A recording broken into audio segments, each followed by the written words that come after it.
Imagine this, being stranded 40 miles off the coast with no land in sight. It's a nightmare that we all boaters hope to avoid.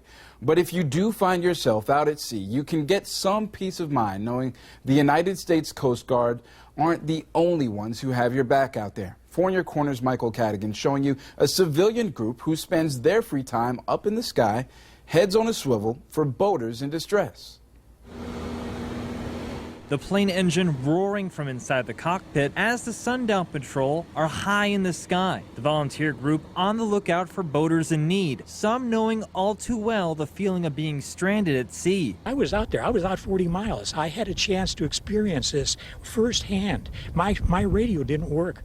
My ship to shore didn't work, and I had a handheld, and I tried the handheld, and somebody heard me faintly. Being on the other end of a distress call is why the Sundowners do their thing, why the volunteers gear up, and why they prep their planes to be there for you when you are in desperate need for aid. I signed up because I love to fly.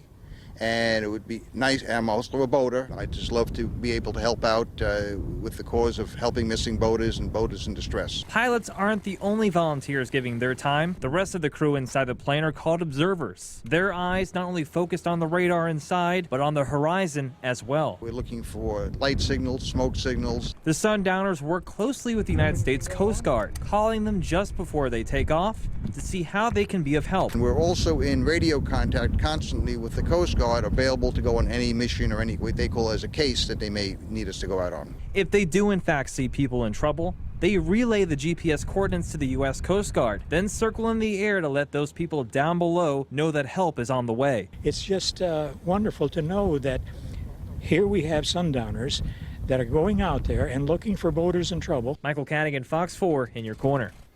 The Sundown Patrol will be hosting a Fun for Funds event over at the Sable Springs Golf Club on November 19th to raise the money they need to keep their planes fueled up and in the sky.